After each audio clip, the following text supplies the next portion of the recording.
صلى الله عليه وسلم وإلى حضرة قطب جميع المقام والغوث الأعظم شيخ أبي حسن علي الشاذلي شيخ عبد القادر الجيلاني شيخ جنيد البغدادي شيخ بهاء النقشبندي وسلسلة طريقة قديرية نقشبندية ونقشبندية خليدية وسلسلة طريقة شاذلية وأصولهم وفروعهم أن الله يعلي درجاتهم في الجنة وينفعنا من بركاتهم وكراماتهم وأسرارهم وأنوارهم وعلومهم ونفحاتهم في الدين والدنيا والآخرة وإلى حضرة إمام نووي صاحب تبيان بأدب حملة القرآن وإلى حضرة خصوصا جميع القبور من المسلمين والمسلمات والمؤمنين والمؤمنات لهم الفاتحة.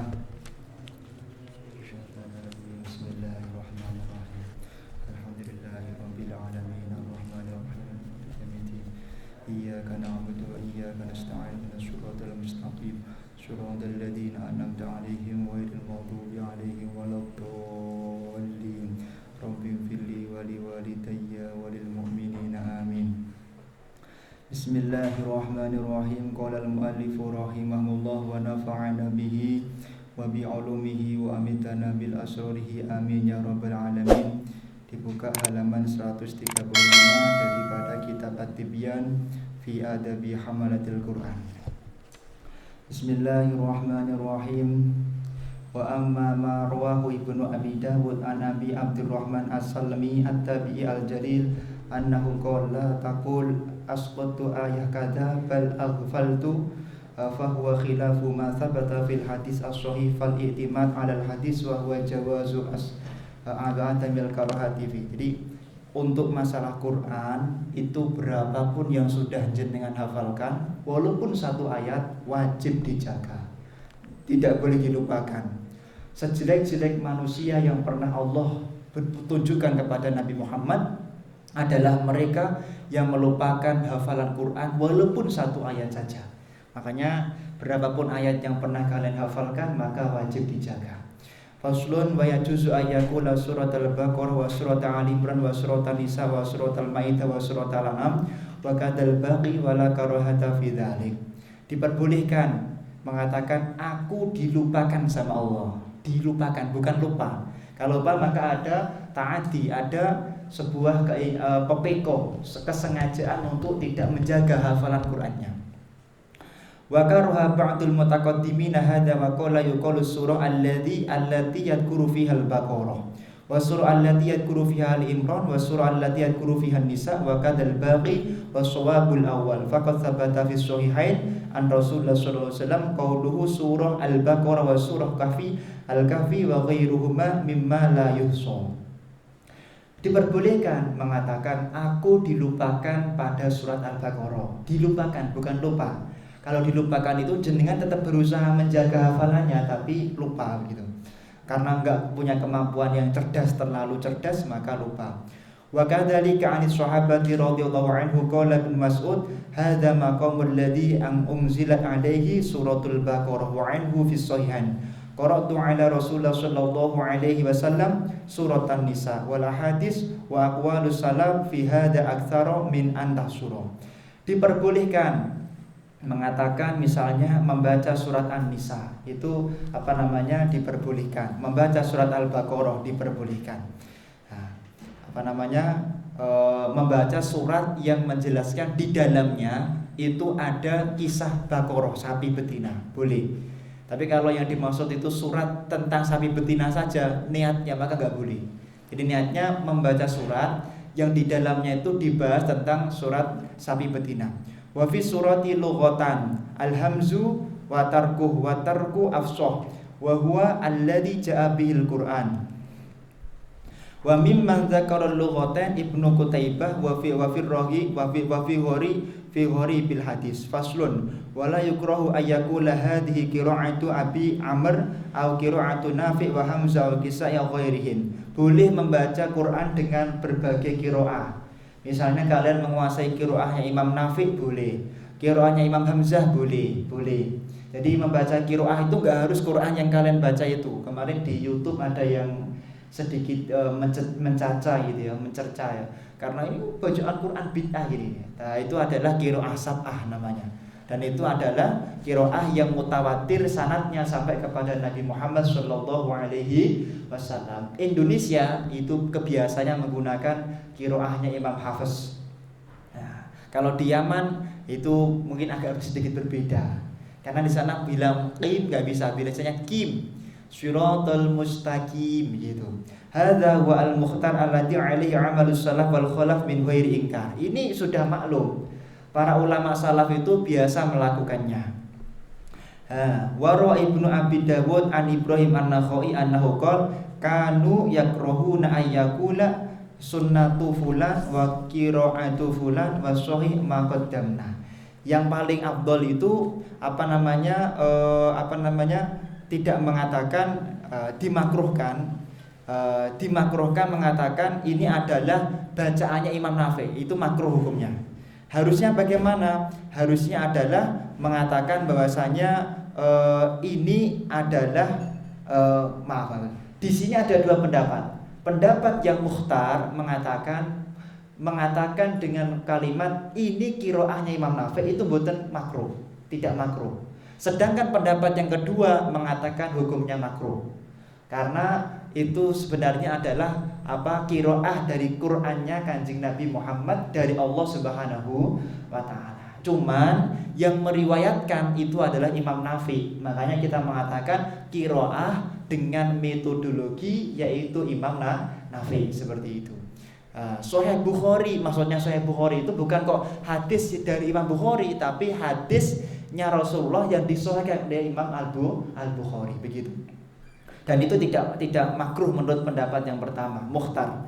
Faslun la yamna'ul kafiru min sima'il Qur'an liqauli ta'ala wa in ahadum minal musyrikin astajaraka fa'ajirhu hatta yasma'a kalam Allah. Tidak makruh orang kafir itu mendengarkan Al-Qur'an. Betul napa-napa. Ada orang kafir datang ke serambi masjid mendengarkan ceramah, betul napa-napa. Jadi seperti itu. Tapi kalau megang enggak boleh. Megang Quran bagi orang kafir tidak boleh. Yumna'u min masil mushaf, haram memegang Quran. Wa hal yajuzu ta'limuhul Quran, orang kafir boleh enggak belajar Quran? Qala ashabuna in kana la yurja islamu lam yajuz ta'limu. Kalau dia itu tidak bisa diharapkan masuk Islam, maka tidak boleh diajari Quran. Tapi kalau ini kayaknya kok ada gaya-gaya mau masuk Islam ini, ada ada gerak-gerik mau masuk Islam, maka boleh mengajarinya. Wa in raja islamuhu fa fihi wajhan asahuma yajuzu raja'an li islami wa tsani la yajuzu kama la yajuzu bai'ul mushaf minhu wa in raja islamuhu wa amma idza ra'ayna yata'allamu fa hal yamna'u minhu fihi wajhan. Nah, jadi pendapat yang ashah mengatakan bolehnya mengajarkan Quran kepada orang yang dimungkinkan masuk Islam. Faslun ikhtalafal ulama fi kitabatil Quran fi ina'in thumma yamsilu wa yasqahu al-marid. Ulama beda pendapat tentang boleh enggak kita nulis Quran di dalam kertas atau di piring kemudian dilebur pakai air diminum, boleh enggak seperti itu? Ulama beda pendapat. Qala al-Hasan wa Mujahid wa Abu Qulabah wal Auza'i. Imam Hasan, Imam Mujahid, Imam Abu Qulabah dan Imam Auza'i mengatakan la ba'sa fi, enggak apa-apa. Nih, nulis Quran bismillahirrahmanirrahim terus dilebur pakai air diminum. Nah, ini enggak apa-apa. Kemudian Imam Nakhai mengatakan makruh. Qala al-Qadhi Husain wal Baghawi wa ghairihima min ashabina. Imam Qadhi Husain dan Imam Baghawi mengatakan bahwasanya lau katabal Quran ala halwi wa ghairiha min al-at'imah fala ba'sa bi akliha. Bahkan Imam Husain dan Imam Baghawi mengatakan andaikan ada orang menulis Al-Qur'an di makanan, dimakan betul napa-napa. Qolal qadi walau kataba ala khashabatin kuriha ihraquha. Tapi andaikan ada orang nulis Quran di papan kemudian dibakar papan itu hukumnya makruh. Makruh itu dibenci sama syariat. Nah niki. Jadi hukumnya khilaf. Faslun madhabuna ayukroha naksyah haiton wasiyab bil Quran. Jadi sampean kampanye tulisi bajunya kampanye bismillahirrahmanirrahim. Bagaimana makruh hukumnya? Wa bi asma'illahi ta'ala makruh. Allah. Jadi la ghaliba illallah. Itu makruh hukumnya, makruh. Nah, ansarullah kalau itu niatnya nulis Quran di bangsa, niatnya nulis Quran itu kalau nanti nulis Quran maka harus dimuliakan. Kalau niat, tapi kan kita nggak tahu ya. Jadi kita nggak bisa menghukumi itu Quran atau tidak, tergantung pada yang penulis. Qala ata la ba'sa bi kitabatil Quran fi qiblatil masjid wa amma kitabatul huruf minal Quran. Nah, katanya Imam Atha, misalnya di masjid kalau ditulisi Quran di sini, menurut beliau tidak makruh. Tapi menurut ulama yang lain makruh ya. Ulama yang lain menulis di depan dengan tulisan-tulisan tertentu makruh karena menjadikan orang tidak fokus untuk sholat. Nah niki. Faqala Malik la ba'sa bihi idza kana fi qasabatin aw jildin aw khirzin alaih. Jadi menurut beliau tidak apa-apa menulis Quran di papan, di kulit mboten napa-napa. Jadi sampai rumahnya ditulisi ayat kursi itu bekas apa itu kambing, biasanya ada itu dijual mboten napa-napa. Wa qala ba'du ashabina idza kataba kita kutiba fil hirzi Qur'anan ma'a ghairi falaysa biharamin. Nah, kalau nulis di papan itu tulisi berserta dengan yang lain. Kalau nulisnya Quran tok, maka jenengan nyentuh haram loh ya. Jadi misalnya di tembok ini tulisi Bismillahirrahmanirrahim. Niatnya nulis Quran, maka haram nyentuh kecuali dalam keadaan suci. Ini. Tapi kalau nulisnya dengan yang lain, ditambahi dengan yang lain, misalnya Bismillahirrahmanirrahim, tambahi ayat kursi, tambahi sholawat nariyah, sholawat badawi, burdah, maka tidak apa-apa menyentuhnya. Walakin al-aula tarkuh, tapi yang lebih afdal meninggalkannya. Likaunihi yahmilu fi halil hadas wa idza kataba qala Imam Malik wa bihadza afta Syekh Abu Amr bin Shalah rahimahullah taala. Faslun fin nafsi ma'al Quran dirruqyah. Sekarang boleh enggak ruqyah pakai Quran? Nah, nyebul pakai Quran. Boleh enggak? Langsung kepada hadisnya, faqad sabata an Aisyah radhiyallahu anha anna Nabiyya sallallahu alaihi wasallam kana idza awa ila firasyi kulla lailatin jama'a kaffaihi thumma nafasa fihima faqara'a fihima qul huwallahu ahad wa qul a'udzu birabbil falaq wa qul a'udzu birabbin nas summa yamsahu bihima mastata'a min jasadi. Kanjeng Nabi kalau mau tidur, tangannya diginikan membaca Al-Ikhlas, Al-Falaq, An-Nas, kemudian disebul-sebulkan, kemudian diusap-usapkan ke seluruh tubuhnya. Kanjeng Nabi Muhammad. Bid'ah itu berarti. Kanjeng Nabi bid'ah. Yabda'u bihima 'ala rasi wa wajhi. Dimulai dari kepalanya kemudian wajahnya. Wa ma'aqbala min jasati yaf'alu dzalika thalatha marrah, dan melakukan itu 3 kali. 3 kali. Niki Kanjeng Nabi Muhammad. Jadi kalau kita mau tidur, nak jenengan pengen boten bid'ah, maka setiap mau tidur bertabaruklah membaca Al-Ikhlas, Al-Falaq, An-Nas, kemudian disebulkan ke epek-epek, kemudian diusapkan ke seluruh tubuh. Niki boten bid'ah. Kalau nggak melakukan itu bid'ah hukumnya. Niki. Wa fi riwayati fi sahihain ziyadatun ala hada fa fi ba'dihha qalat Aisyah falamma mashtaka kana ya'muruni an af'ala dzalik bihi. Nah, kemudian ketika ada orang sakit atau ada orang yang berkebutuhan lah, suruh melakukan itu. Demam, suruh melakukan itu. Wa fi sabatiha kana nabiyyu yanfusu ala nafsihi fil marad alladhi mata fihi bil mu'awwidah. Kanjeng Nabi itu beliau kalau sakit melakukan itu, meruqyah dirinya dengan cara itu. Jadi seperti bertabaruk kepada ayat tertentu hukumnya boleh. Enggak boleh kita mengkultuskan ayat tertentu. Nah, ternyata Kanjeng Nabi juga melakukan itu. Wa qalat Aisyah radhiyallahu anha falamma saqala kuntu anfasu alaihi bihinna wa amsahu bi yadi nafsi li barakatiha wa fi ba'dihha kana idza ishtaka yaqra'u ala nafsihi bil mu'awidati wa yanfasu. Qala ahlul lughah an-nafsu nafkhu latifin bila riqin. Jadi ya, maksudnya nafsun itu apa? Jadi setelah dibaca disebul pelan-pelan tanpa ada ludahnya. Itu namanya menyebul pelan-pelan tanpa ada ludah. Itu namanya nafsun. Nah, seperti itu. Jadi monggo kita melakukan seperti apa yang dianjurkan oleh Nabi Muhammad. Al-babu tsamin fil ayati was surah al-mustahabbah fi awqati wa ahwalil makhsusah. Apakah kemudian mengkultuskan jam tertentu, surat tertentu itu haram? Kita lihat bagaimana Rasulullah mencontohkan. I'lam anna hadzal bab wasi'un jiddan la yumkin hasruhu likasrati ma ja'a fihi walakin nashiru ila aktsaruh aw katsirun minhu bi ibarati wajizatin fa in aktsaral ladzi nadkuruhu fihi ma'rufun lil khassati wal 'ammah wa li hadza la adkurul adillah fi aktsarih fa min dzalika sunnah kasratul i'tina'i bi tilawatil Qur'an fi syahri Ramadan wa fil ashril awakhir minhu aktsar wa layalil witri minhu akidun wa min dzalikal ashrul awwalu min dzilhijjah wa yaumul arafah wa yaumul jum'ah wa ba'da subhi wa ba'da subhi wa fil lail. Mengkhususkan membaca Quran di jam-jam tertentu itu dalilnya banyak, katanya Imam Nawawi, banyak. Tapi saya tidak akan menyebut terlalu panjang. Intinya saja itu adalah salah satu hal yang disunahkan oleh Kanjeng Nabi Muhammad Shallallahu Alaihi Wasallam. Buktinya apa? 10 hari terakhir bulan Ramadan. Buktinya apa? Misalnya di hari Jumat ada kesunatan. Nah, dalilnya apa? Contohnya wayambai ayyuhafidhu ala qiraati yasin wal waqi'a wat tabarak awal mulk. Nah, setiap hari Jumat, malam Jumat kita disunahkan untuk selalu membaca surat Yasin, Waqiah dan surat Al-Mulk. Nah, niki faslun as-sunnatu ayaqra'a fi sholati subhi yaumal jum'ati ba'dal Fatihah fi raka'atil ula surat Alif Lam Mim Tanzil. Di salat subuh di hari Jumat itu kita disunahkan membaca surat Sajadah. Nah, surat Sajadah.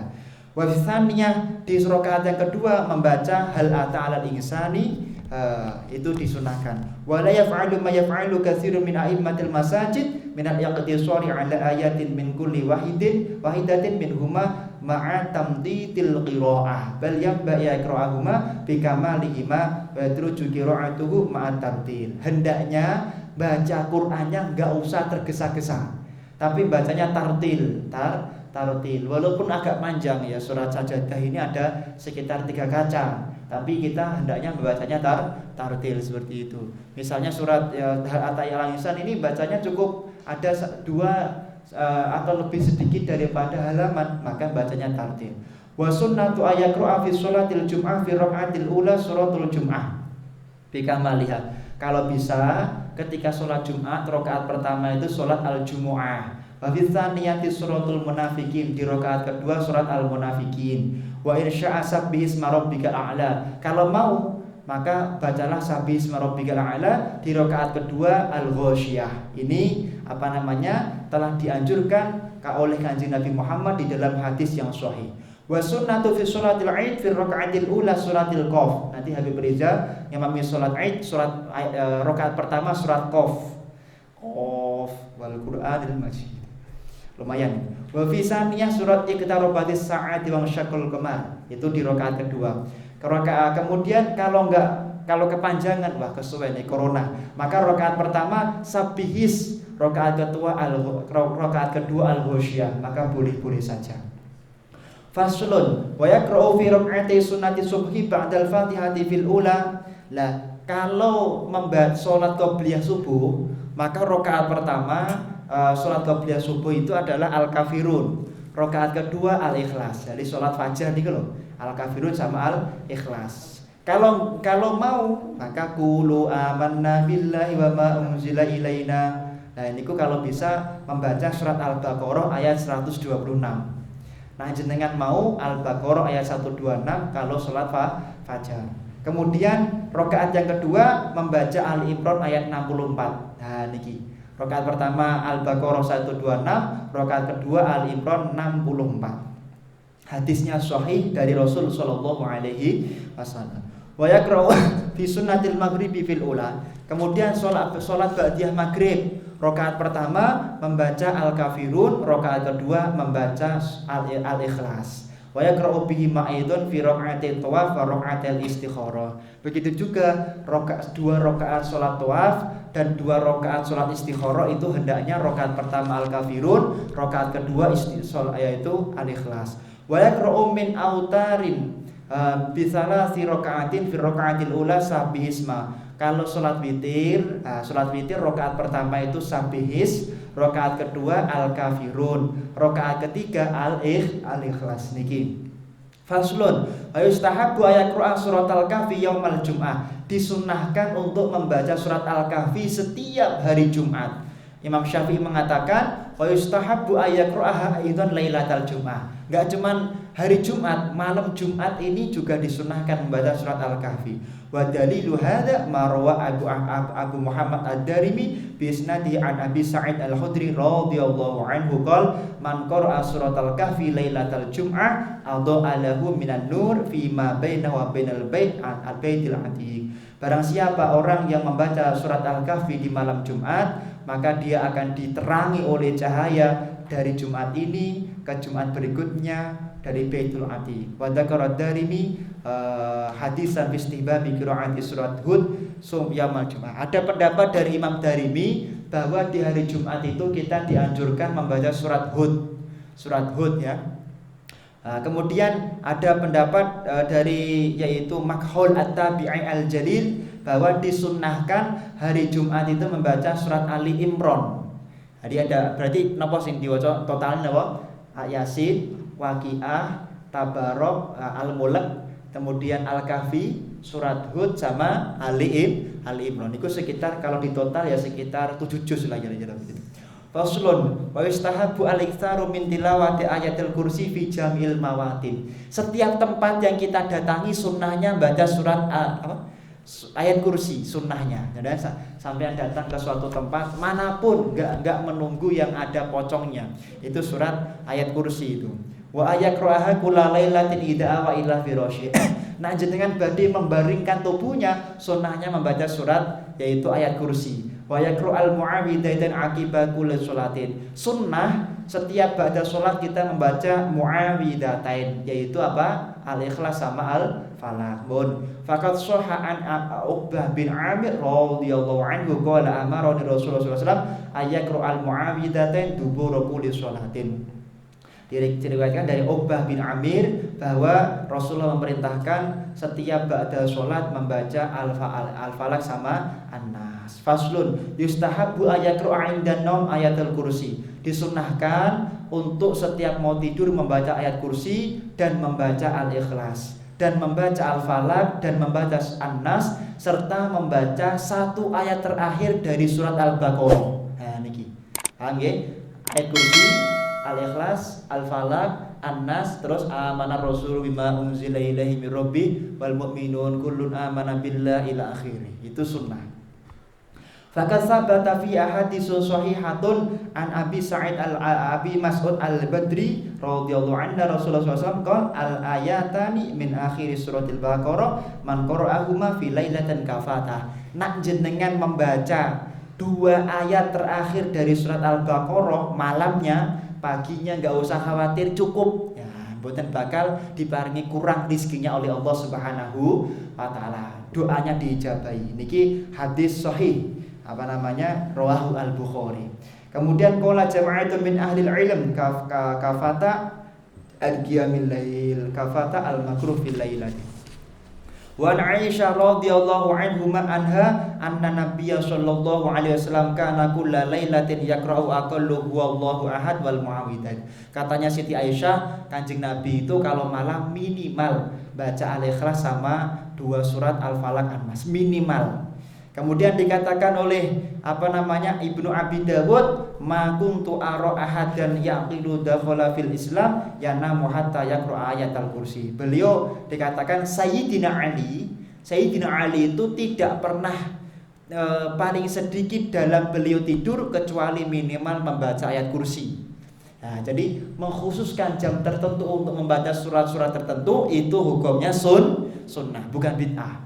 Wa an Ali radhiyallahu anhu aidan qol ma kuntu ara ahadan yaqilu yana qabla ay yaqra al ayat as-salas al-awakhir min suratil Baqarah isnaduhu sahih. Nah, ini ada hadis Sayyidina Ali juga membaca 3 ayat terakhir daripada surat Al-Baqarah. Uqbah bin Amir meriwayatkan bahwasanya Kanjeng Nabi mengatakan kepada beliau, la tamurru bika lailatun illa qara'ta fiha qul huwallahu ahad wal mu'awwidzatain fama atat 'alayya lailatun illa wa ana aqra'uhunna. Tidaklah orang melewati suatu malam dia membaca Al-Ikhlas, membaca Al-Falaq dan An-Nas, maka kecuali dia akan diberi kemuliaan oleh Allah Subhanahu wa taala. Kemudian Kanjeng Nabi juga mencontohkan itu semuanya. Wa an Abi Ibrahim an-Nakhai kanu yustahabuna ayakra'u haula'i suwar kulla lailatin salasa marrah.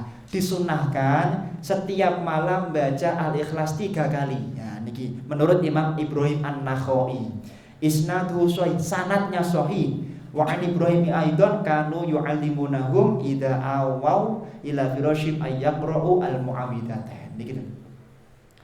Kana Nabi sallallahu alaihi wasallam la yanamu hatta yaqra'a az-Zumar wa Bani Israil. Nah, Kanjeng Nabi Muhammad tidak pernah tidur kecuali membaca yaitu surat membaca Az-Zumar dan membaca yaitu Bani Israil. Seperti itu. Jadi makanya perlu kita semuanya mengikuti apa yang kemudian dicontohkan oleh Kanjeng Nabi Muhammad sallallahu alaihi wasallam. Katanya kita harus ikut Kanjeng Nabi. Kalau ikut Kanjeng Nabi maka setiap habis sholat tidak boleh pergi dulu sebelum berzikir membaca Al-Ikhlas, Al-Falaq sama An-Nas. Ini contohnya Kanjeng Nabi Muhammad. Kalau gak berzikir pada sholat hukumnya bid'ah. Faslun wa yustahabbu ayaqra'a idza staiqadha min naumihi kulla lailatin akhir Ali Imran min qouli ta'ala inna fi khalqis samawati wal ardi ila akhiriha faqad thabata fi sahihain anna Rasulullah sallallahu alaihi wasallam kana yaqra'u khawatim Ali Imran idza staiqadha. Bukan dikatakan disunahkan malam itu kita tidur dan membaca yaitu akhirnya surat Ali Imran. Nah, ini sunnah. Nah, kemudian dikatakan bahwasanya Kanjeng Nabi itu setiap bangun tidur itu sebelum melakukan yang lain-lain membaca dulu akhirnya surat Ali Imran. Nah, niki inna fi khalqis samawati wal ardi wa ikhtilafil laili wan nahari. Nah, itu dan seterusnya sampai akhir. Niki sunnahnya bangun tidur. Nah, seperti itu. Tapi kalau pas sholat malam tadi amanah Rasulullah sampai akhir. Niki kalau di Al-Mu'ayyad itu Mbah Yai Rozak itu kalau mengimami sholat subuh itu pasti membaca amanah Rasulullah unzilai dan seterusnya itu. Faslun fima yaqra'u 'indal marid. Sekarang adakah pertuntunan Rasulullah membaca surat tertentu untuk orang sakit? Ada. Yustahabbu ayaqra'a 'indal marid bil Fatihah liqauli ta'ala fil hadis wa ma adraka annaha ruqyah. Tidaklah datang kepadamu kecuali itu adalah menjadi ruqyah.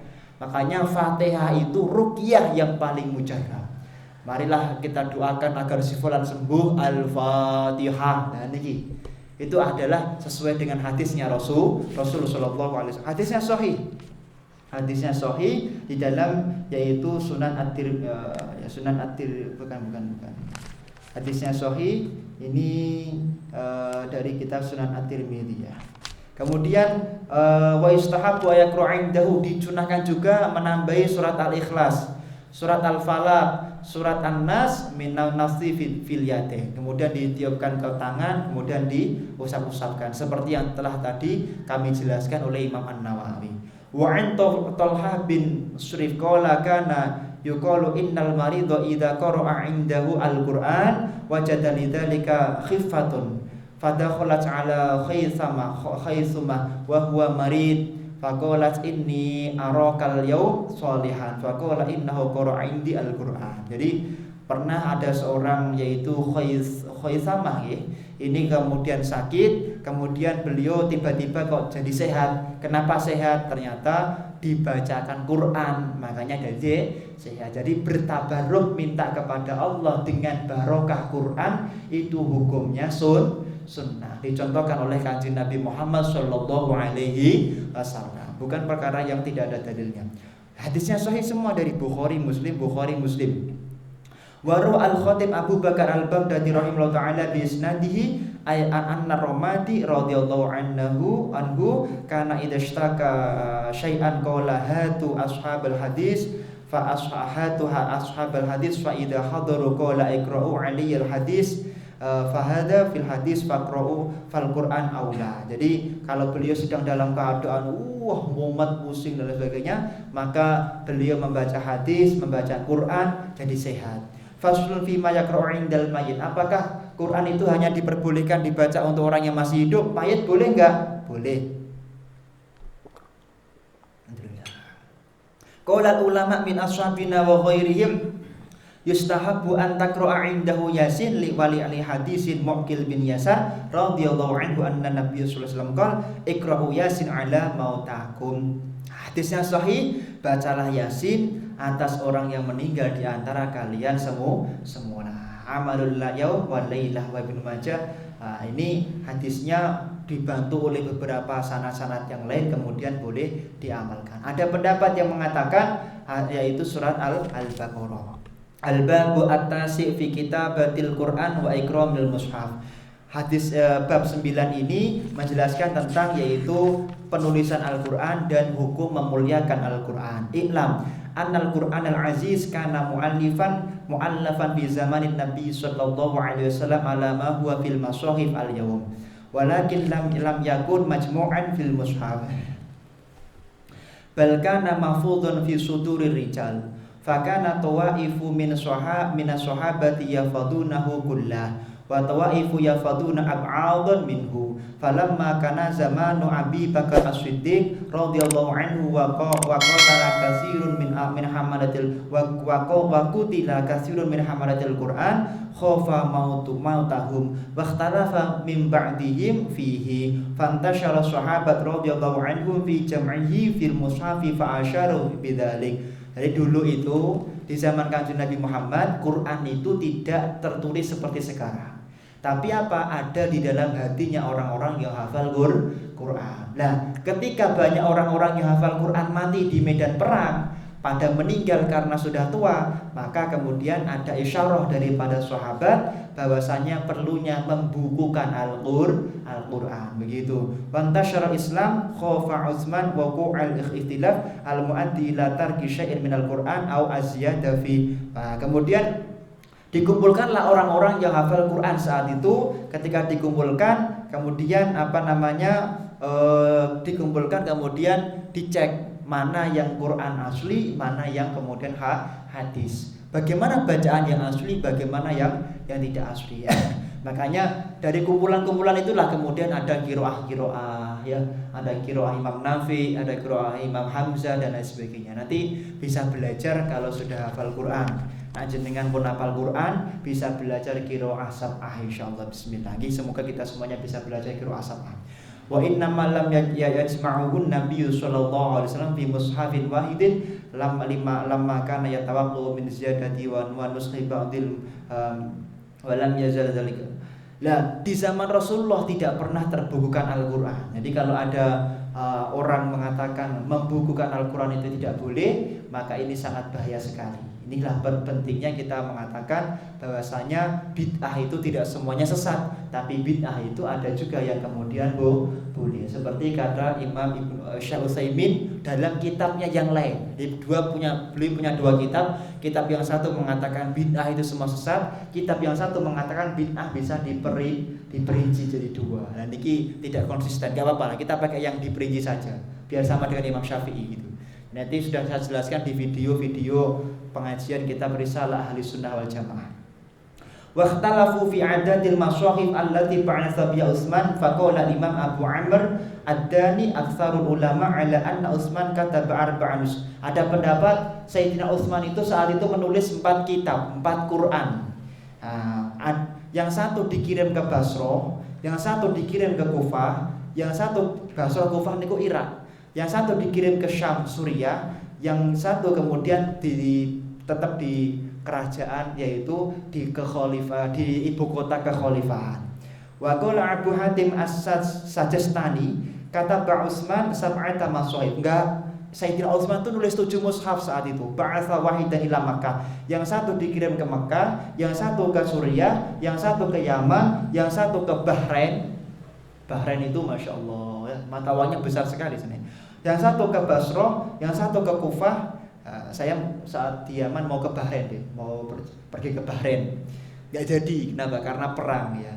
Kalau perang itu nggak boleh. Bahrain itu nggak bisa dilewati melalui negara Qatar. Qatar sama Bahrain itu nggak bisa melewati itu. Jadi saya harus ke Sudan baru ke Qatar. Qatar baru ke Indonesia. Harusnya kan ke Bahrain, Bahrain baru ke Qatar. Artinya ke Sudan dulu, jadi mentang dulu ke Afrika baru ke ini ke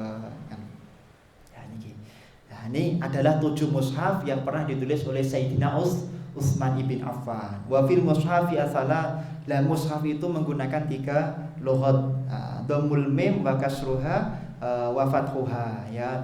Apa namanya fadhamu, ada yang membaca mushaf, ada yang membaca mishaf, ada yang membaca mushaf. Waduh, ini khutbah Jumat di dalam yaitu mishaf Al-Qur'an. Waduh, kok bisa mishaf Al-Qur'an? Oh, di dalam kitab At-Tibyaan itu ada. Waduh, alim calon menantu. Waduh. calon menantu. Alim soalnya. Faslun ittafaqal ulama ala istihbabi kitabatil mushaf. Jadi sunnah, jenengan nulis Quran itu hukumnya sunnah nulis. Sekarang ada itu, saya dapat beberapa yang jual Quran tapi kemudian ngeblat itu bagus sekali, itu programnya bagus sekali ya.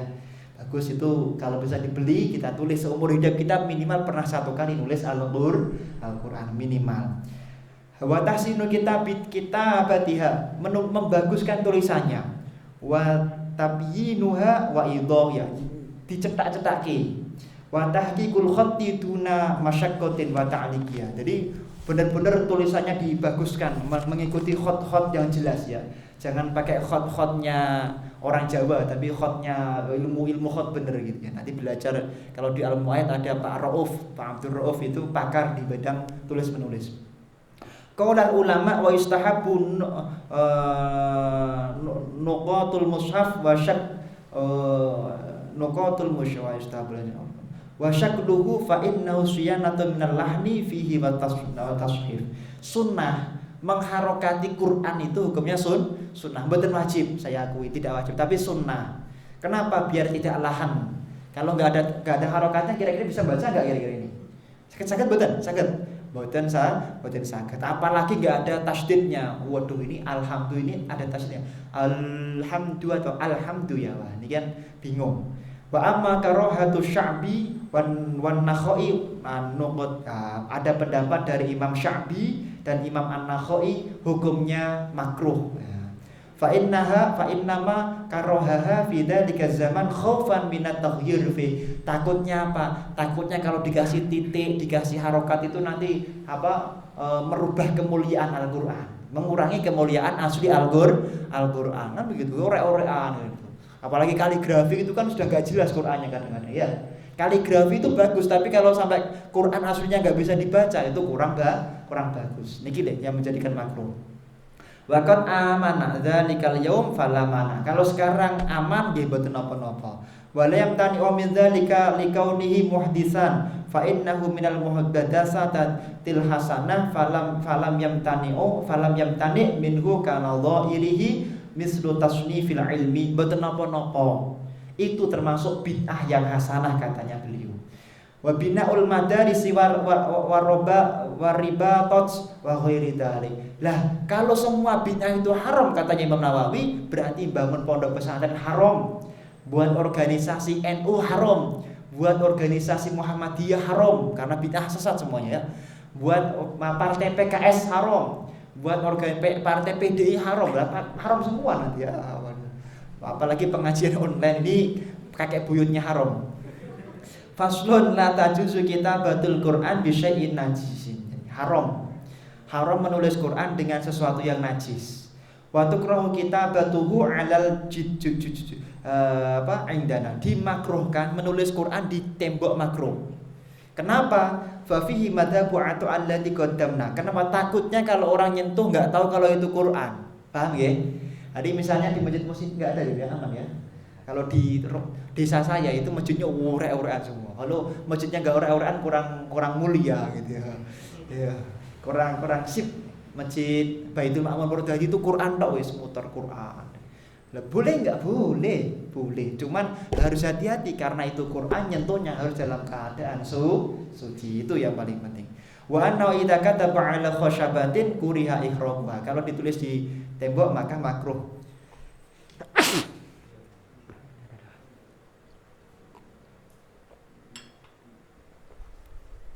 Kelingan dulu saya 2012 2011-nya.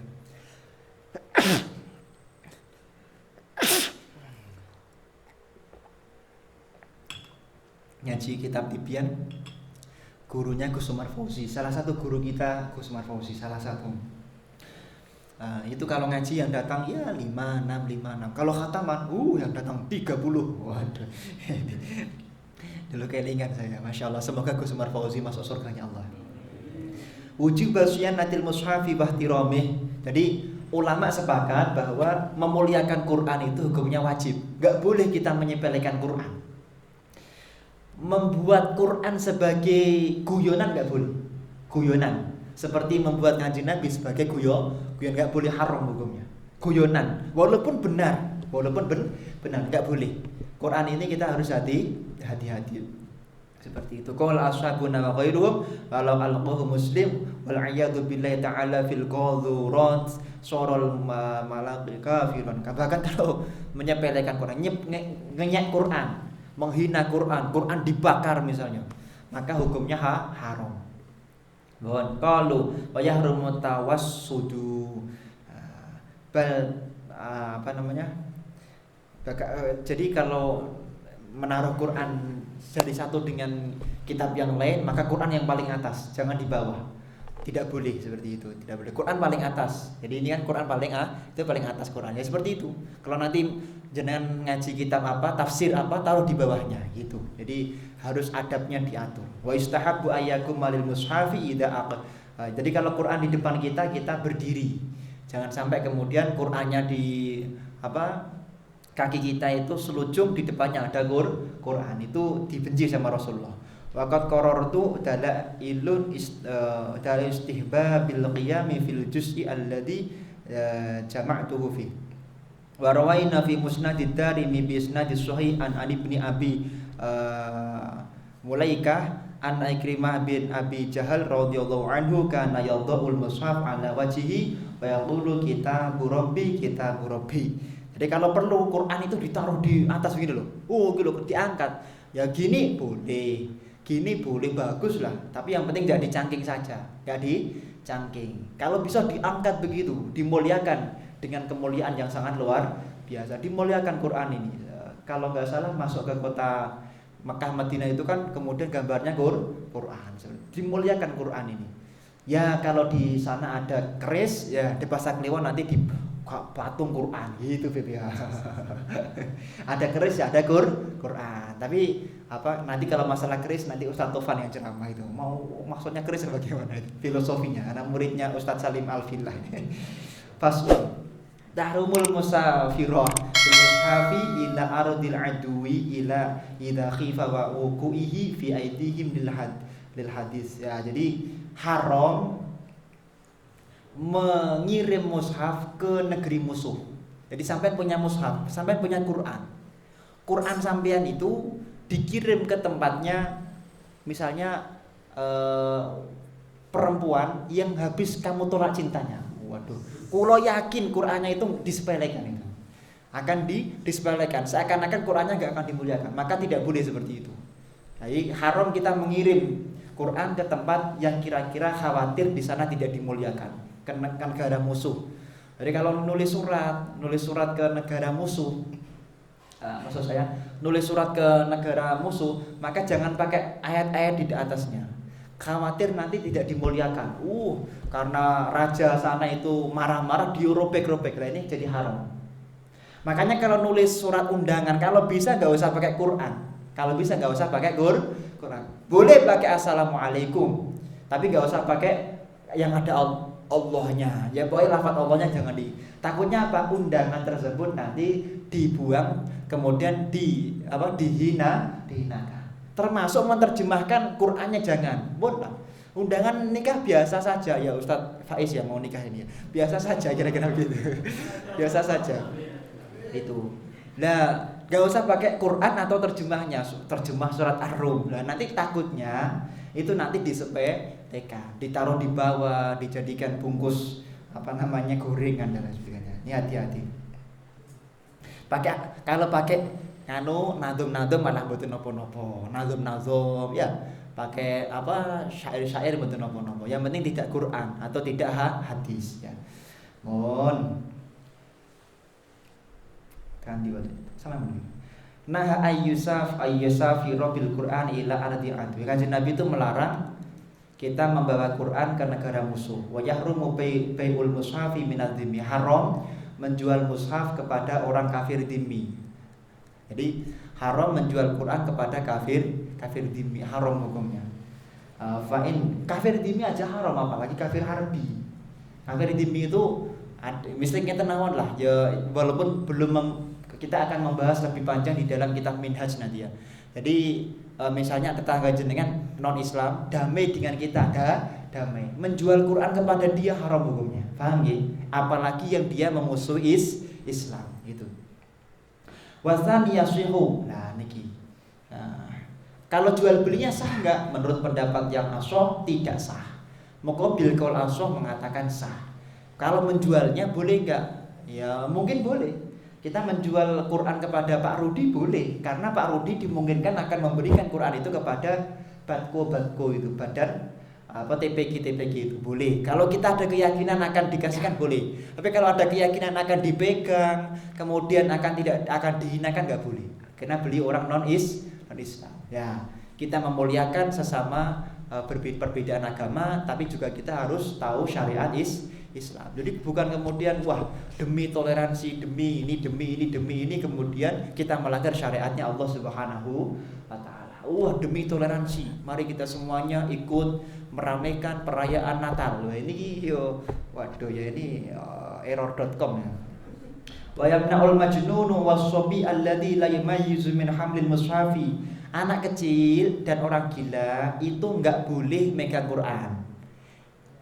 Kalau ditakutkan akan menghadirkan kehinaan. Wah, anak kecil megang Quran mau diambil disobek-sobek, ini bahaya. Jangan diperbolehkan megang Quran. Faslun wa yahrumu 'alal muhdisi masul mushafi wa hamlih. Orang yang hadas tidak boleh megang Quran dan ngangkat Quran. Sawa'un hamluhu bi'alaqatihi aw bi ghairi. Baik megang Qurannya itu pakai tasnya atau tidak. Jadi kalau Quran itu ada tasnya, tas yang cetakan Quran ya, tasnya dipegang haram hukumnya. Paham ya? Nah, yang boleh itu ya ini di dalam sini andai kan ada Quran, saya batal misalnya, maka tak pegang gini boleh. Karena ini tas bukan untuk Quran, bukan dicetak dari pabrik syianah untuk Quran, boleh. Tapi niatnya apa? Niatnya megang tas, bukan megang Quran. Paham ya? Seperti itu. Tapi kalau tas ini dicetak tas khusus Quran lah, megang tasnya tok itu sudah haram kalau hadas. Apalagi kalau ada Qurannya. Termasuk megang sesuatu yang tertulis Quran. Misalnya HP ini jenengan tertulis kalimat Bismillahirrahmanirrahim. Mbok centok enggak wudu, haram hukumnya. Kalau memang ditulis niatnya Quran. Kemudian di kharitoh ada peta tulisannya Quran, haram disentuh kecuali dalam keadaan suci. Sunduknya nggak boleh itu loh. Sunduknya nggak boleh. Terus yang untuk batasi nggak boleh disentuh. Memindah Quran, memindah halaman dengan sunduk dengan ini nggak boleh. Jadi misalnya saya batal pakai bidding, memindah hukumnya haram. Walau katabal Quran fil lauhin fahukmuhu hukmul mushaf. Orang yang nulis Quran di papan maka hukumnya seperti Al-Quran. Hatta law kana ba'du ayatin kutiba lidirasah haramun masallu. Jadi makanya orang yang dalam keadaan junub atau orang yang dalam keadaan haid atau orang yang dalam keadaan hadas, dia diperbolehkan nulis Quran dengan syarat tidak nyentuh. Jadi pulpennya begini. Bismillah. Jadi kalau nggak nyentuh boleh, kalau nyentuh hukumnya tidak boleh, haram. Adharuhuma jawazu zain ini ya. Ini kayak roh ini. Jawazu wa bi qata al-iraqiyun min ashabina. Nah, ulama Iraqi itu sudah sepakat tentang bolehnya, yaitu orang yang hadas itu nulis Quran. Li'annahu ghairu massi wala hamil. Dia itu enggak nulis dan juga tidak menggendong seperti itu. Walaupun pendapat muqabil pendapat yang pertama, muqabil pendapat yang mu'tamad tadi hukumnya tidak boleh dengan alasan-alasan tadi. Faslun idza katabal junubu awil muhdis mushafan in kana yahmilul waraqah au yamussuha halal kitabah fa haramun. Enggak boleh kalau dalam keadaan enggak berwudu sampai nulis Quran, hukumnya tidak boleh seperti itu. Lah di sini ada 3 pendapat. As-shahih jawazu. Wasani tahrimu wasalis yajuzu lil muhdis wa yahrumu 'alal junub. Hukum orang yang dalam keadaan hadas itu nulis Quran ada 3. Pendapat yang sahih diperbolehkan secara mutlak kalau dia tidak menyentuh dan tidak membawa. Pendapat kedua haram secara mutlak kalau dia tidak, walaupun tidak menyentuh dan tidak membawa. Pendapat ketiga boleh untuk orang yang hadas kecil, tapi tidak boleh untuk orang yang hadas besar. Paham ya? Ini ada 3 khilaf. Yang paling auju yang mana? Yang pertama. Faslun idza masal muhdisu awil junub awil haid aw kalau ada tertulis di kitab fikih, misalnya di kitab fikih atau di dalam ilmu-ilmu yang lain LKS, Al-Quran, bagaimana hukumnya, atau di dirham, atau di dinar, atau di uang, atau di baju, atau membawa suatu alat yang ada Qurannya, bagaimana, atau tembok, atau roti yang tertulis Quran. Fal madhab as-sahih jawazu hadza kullu li'annahu laisa bimushafin. Kalau jenengan enggak tahu bahwa penulis niatnya nulis Quran, maka boleh mutlak.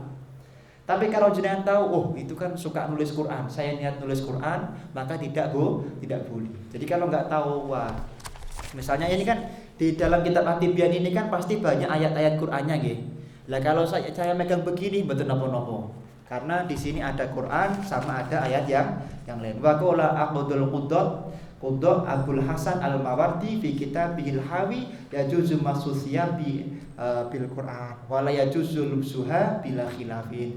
Katanya Imam Mawardi dalam kitab Al-Hawi, kalau Quran di baju itu ada tulisan Quran, atau maka tidak boleh dipakai tapi boleh disentuh. Nah, ini anal maksud bilubsiha at-tabarruk bil Quran. Karena dia itu memakainya dengan niat untuk bertabarruk menggunakan Quran. Jadi kalau sampean dalam keadaan suci kemudian memakai baju yang ada tulisannya Quran, maka boleh-boleh saja ya, boleh-boleh saja niatnya tabarruk berngala barokahnya Al-Qur'an. Wahadal ladzi jadi bansar itu kalau ada tulisannya nahnu ansarullah itu niatnya bertabaruk boleh-boleh saja, tapi ya harus menjaga kemuliaan tulisan tersebut ya.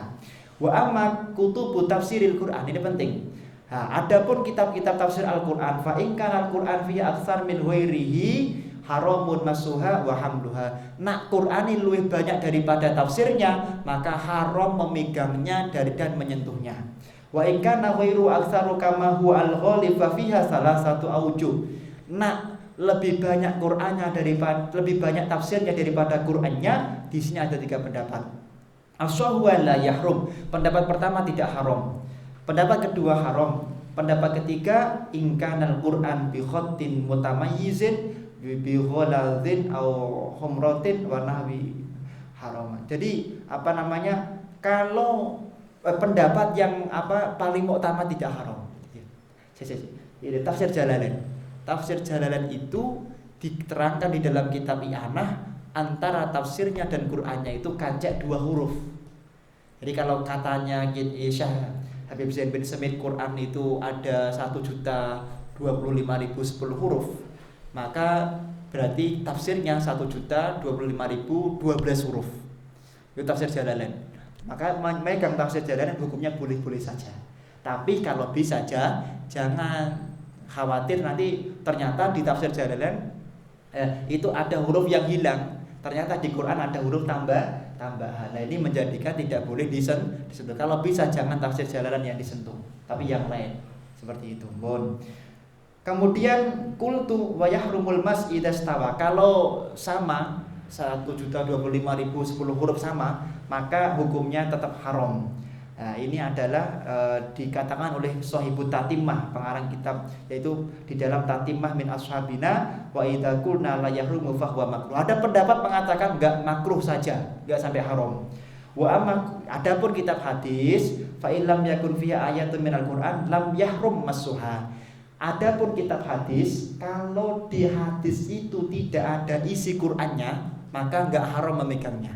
Tapi kalau hadis itu memang hadis yang menjelaskan masalah Quran, maka jenengan nyentuh harus apa?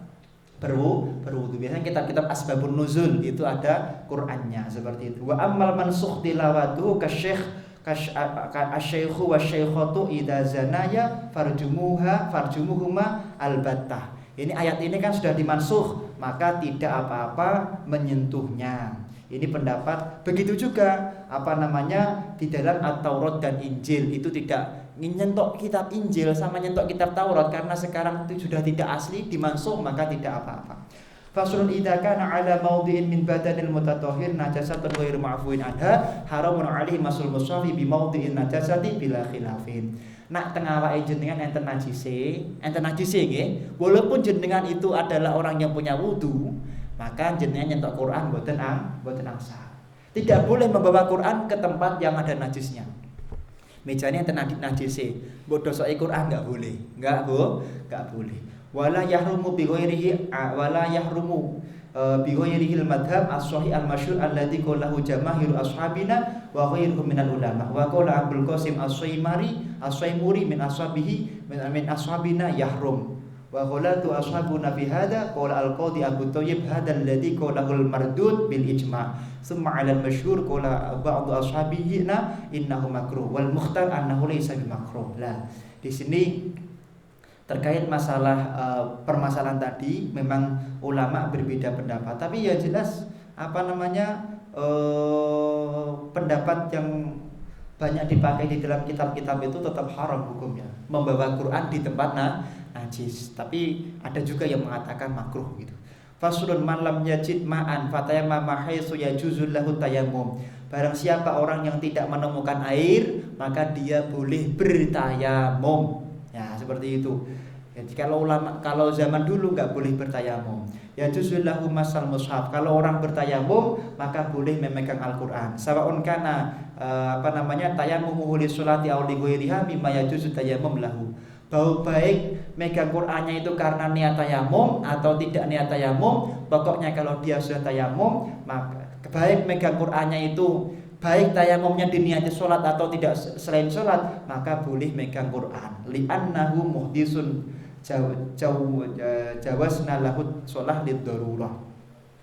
Qaulahul qadi Abu Thayyib wala yalzamu tayammum. Ada pendapat, ada enggak pendapat yang mengatakan Quran disentuh harus dalam keadaan wudu? Ada. Pendapat siapa? Imam Abu Thayyib. Wa fiha qaulahun nadhar wa yambai ayalzamu tayammum. Nah, di sini ada pendapat enggak, pokoknya tayamum diperbolehkan. Amma idza khafa 'alal mushaf min harakin aw gharakin aw wuqu'i fi najasatin aw husuli fi yadi kafirin fa innahu ya'khudhu walau kana mudisan ad-darur. Nah, enten Quran diblok, jenengan cekel ndang diunggahke enggak wudu mboten napa-napa. Ada Quran dicuri oleh orang kafir, jenengan enggak wudu rebut mboten napa-napa. Ada Quran kemudian mau kebakaran, enggak wudu disentuh mboten napa-napa karena darurat. Faslun hal yajibu 'alal muallim.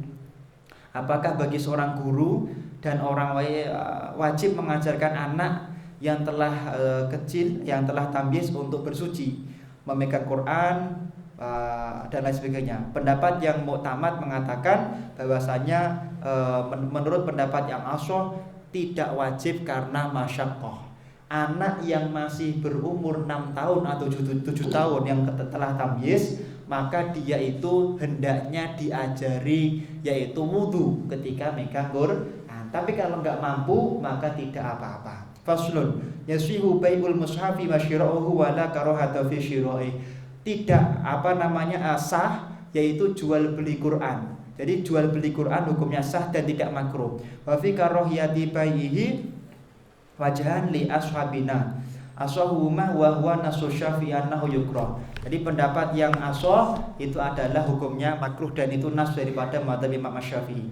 La yukrahu bai'uhu wa syira'uhu al-Hasan. Pendapat Imam Hasan, Al-Basri, Ikrimah dan Imam Hakim bin Utaibah wa huwa marwiyun an Ibnu Abbas wa kurihat ta'ifatu minal ulama bai'uhu wa syira'uhu. Intinya ulama beda pendapat. Apakah jual beli Quran itu diperbolehkan? Hukumnya beda pendapat. Apa namanya?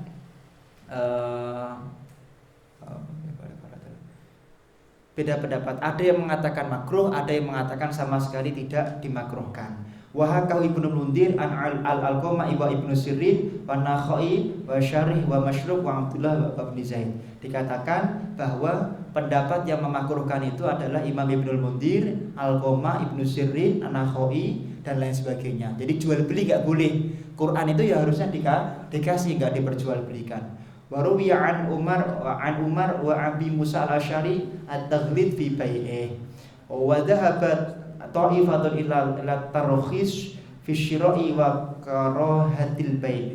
Pendapat daripada madhab mengatakan hukumnya makruh untuk menjualnya. Hakahu Ibnu Mundir an Ibnu Abbas wa Sa'id bin Jubair wa Ahmad bin Hanbal wa Ishaq bin Rahaweh. Ini pendapat-pendapat. Ini untuk yang bab 10 ini ada beberapa halaman. Ini adalah penjelasan dari kalimat-kalimat yang pernah kami sampaikan dan sudah kami jelaskan. Kami akan baca satu saja dan terakhir nanti terus kita tutup begitu.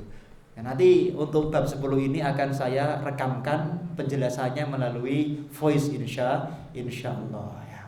Al-babul 'ashir. Jadi ini catatan kakinya gitu. Al-babul 'ashir fi dhabtil asma'i wal lughat. Dhabitil asma'i wal lughat al-madhkurah fil kitab ala tartibi wuqu'iha. Jadi bab 10 ini menjelaskan tentang catatan-catatan kakinya. Wahya kasirah, banyak ya, seperti itu. Yang pertama, alhamdu as-sana'u bil jamili sifatil karimati fi sifatillahi ta'ala qila ma'nahu al-mutafaddil wa qila ghairu dzalik. Alhamdulillah itu maksudnya apa? Kita memuji Allah Subhanahu wa taala karena Allah adalah zat yang paling pantas dan paling berhak dipuji, yang tidak sedikit punya kekurangan. Itu Allah Subhanahu wa taala. Kemudian yang nomor 148, asy miri bi fathis shad wal muhmalah wal mim asy-mairi wa qila bi dhammil mim asy-muiri wa huwa gharib. Ada yang membaca asy-muiri itu jarang-jarang. Wa qad basaqat bayanuhu bi tadhibil asma wal lughat. Jadi yang dimaksud dengan cara membacanya adalah asy-mairi atau asy-muri. Ini cara membacanya seperti itu di dalam kitab Tadhibul Asma wal Lughat Al-Fatihah.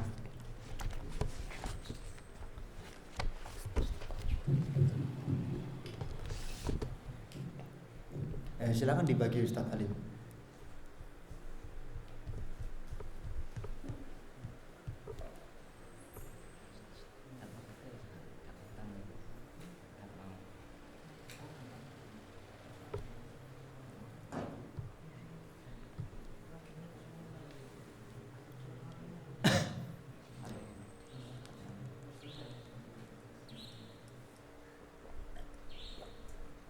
Bagi yang belum pesen nanti bilang Ustaz Alim ya.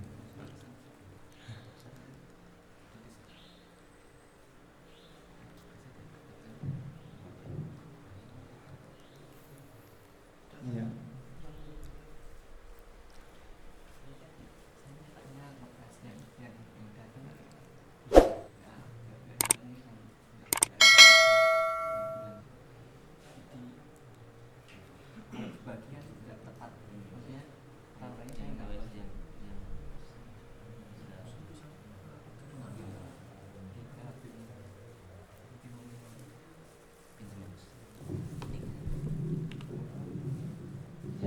Yang tadi daftar bisa maju dikit buat membedakan yang belum daftar.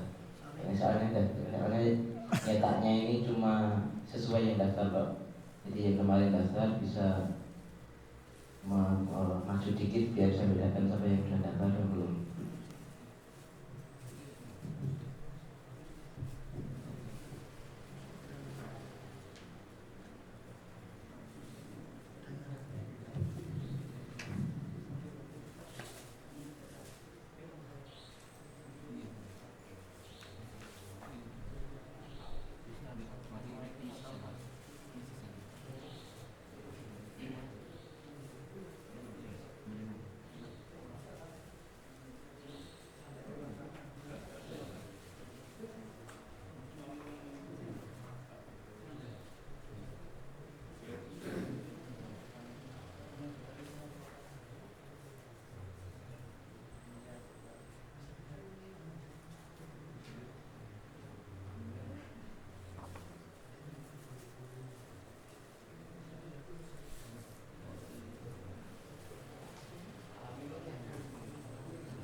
Disimak nggih. Jadi bagi yang belum punya nanti bisa pesan kepada Ustaz Alif. Bismillahirrahmanirrahim. Tentu ketika kita mengkaji suatu ilmu,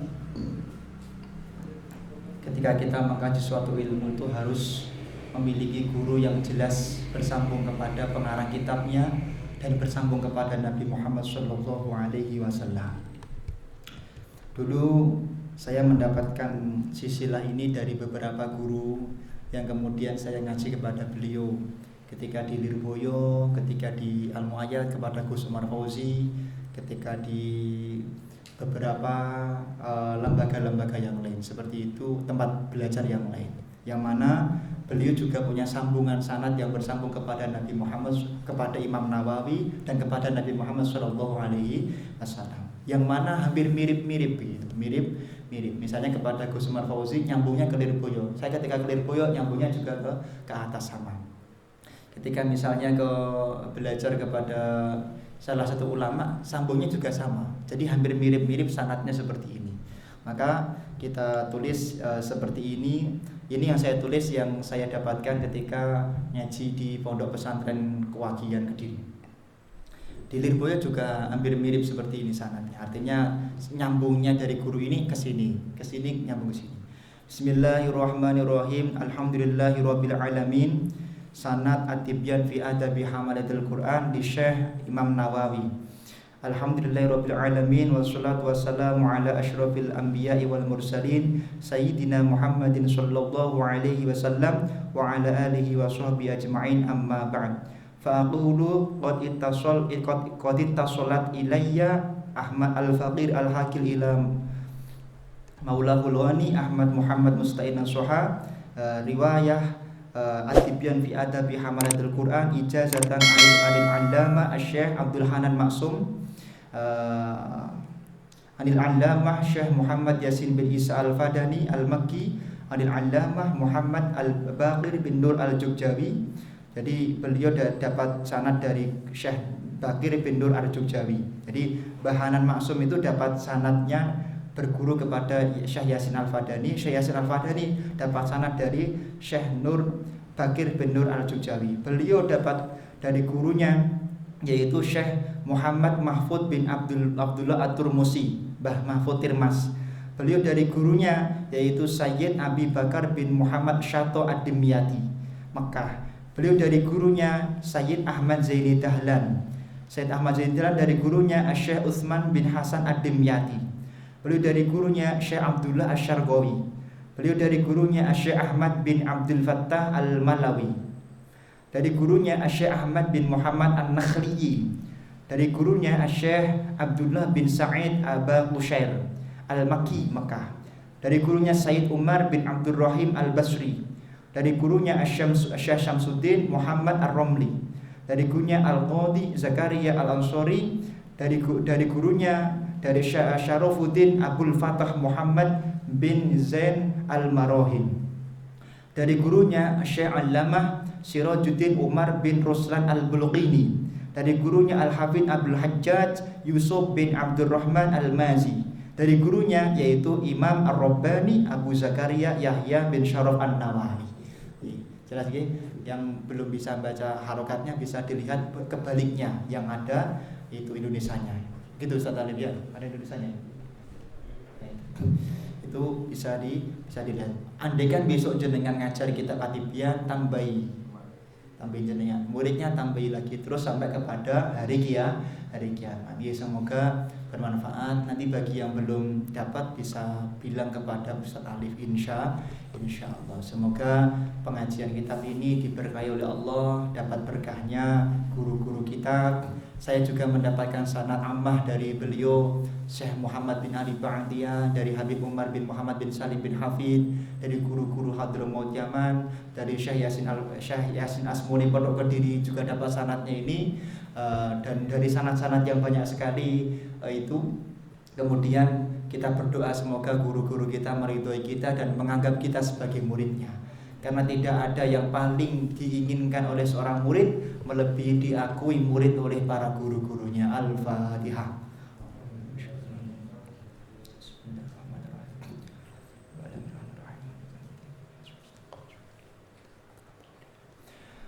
Tirukan asyhadu an la ilaha illallah wa asyhadu anna Muhammadar Rasulullah. Asyhadu an la ilaha illallah wa asyhadu anna Muhammadar Rasulullah.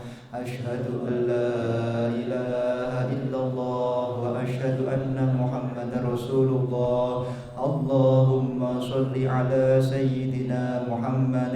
Allahumma salli ala sayyidina Muhammad. Allahumma salli ala sayyidina Muhammad. Astaghfirullahaladzim li wa liwalidayya wa li jami'il mu'minina wal mu'minat wal muslimina wal muslimat al ahya'i minhum wal amwat wa atubu ilaih. Astaghfirullahaladzim li wa liwalidayya wa li jami'il mu'minina wal mu'minat wal muslimina wal muslimat al ahya'i minhum wal amwat wa atubu ilaih. Astaghfirullahaladzim li wa liwalidayya wa li jami'il mu'minina wal mu'minat wal muslimina wal muslimat al ahya'i minhum wal amwat wa atubu ilaih. Nanti dijawab labbaik ya. Ayyuhal hadiruna rahimakumullah.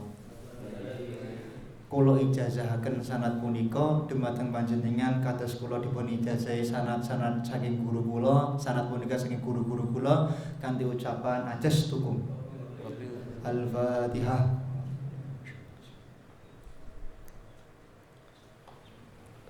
Assalamualaikum warahmatullahi wabarakatuh.